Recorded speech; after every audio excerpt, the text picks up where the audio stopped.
Brought to you by Penguin.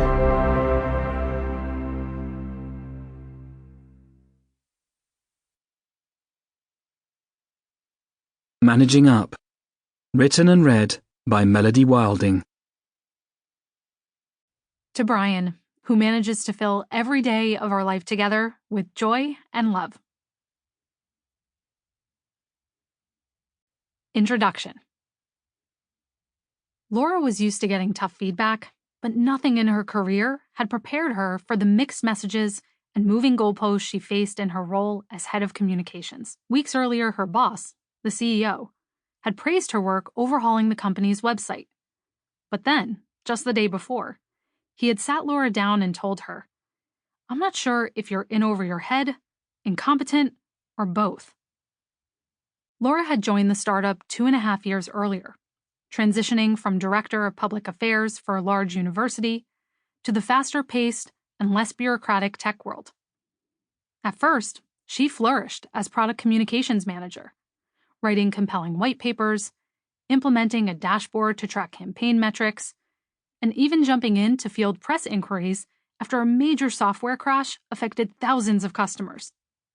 Her drive, scrappiness, and ability to motivate her team of 5 direct reports stood out, and within 18 months, she had been tapped to head communications for the entire company. Laura enthusiastically stepped into her leadership role, eager to prove herself to her new boss and peers right away. Sensing that the CEO was swamped raising venture capital and not wanting to bother him, Laura took it upon herself to redo the company's online messaging and positioning.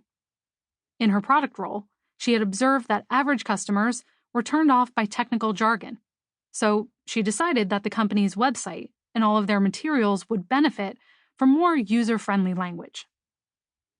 In spite of all her hard work and the appreciation of her peers, Laura was still adrift when it came to her boss. One day, he'd tell her the new copy she had put together was so impressive that they'd featured it in an investor pitch deck. The next, he'd question why she was wasting time on low-value tasks instead of focusing on strategy. When Laura pinged him on Slack with questions, he'd ignore her for days, then suddenly respond with a barrage of requests. Laura felt like she couldn't get a clear read on what her boss really wanted and might never be able to figure it out. She was losing confidence in herself. Once a top performer, she now found herself totally clueless about what was required to succeed at this new level. She was putting in long hours, striving to make big changes and prove her value, yet it seemed like her moves weren't well received by the person who mattered most in her career, her boss. As she watched other senior leaders navigate their roles with apparent ease, she couldn't help but feel inadequate and really annoyed. Laura's not the only one. During the last few years, the number of professionals who believe they have little to no control over their careers, futures, and work relationships has doubled. A staggering 40% of workers grapple with a sense of helplessness. And for more than a decade, as an executive coach to professionals and leaders at some of the world's top companies, I've witnessed countless clients struggle to figure out where they stand in the workplace, a challenge that's become even more urgent and pronounced since the pandemic. These smart, successful people end up constantly questioning whether to share their thoughts or stay silent, and blame themselves for missing out on opportunities because they're not good enough.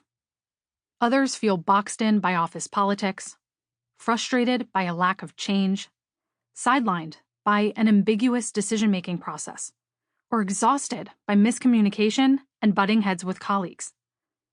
Though their difficulties seem distinct at first, from how do I get my ideas taken seriously by upper management, and how can I disagree with my boss without jeopardizing my job, to why do I always get overlooked for opportunities despite my hard work, their problems often boil down to one thing. They don't know how to manage up.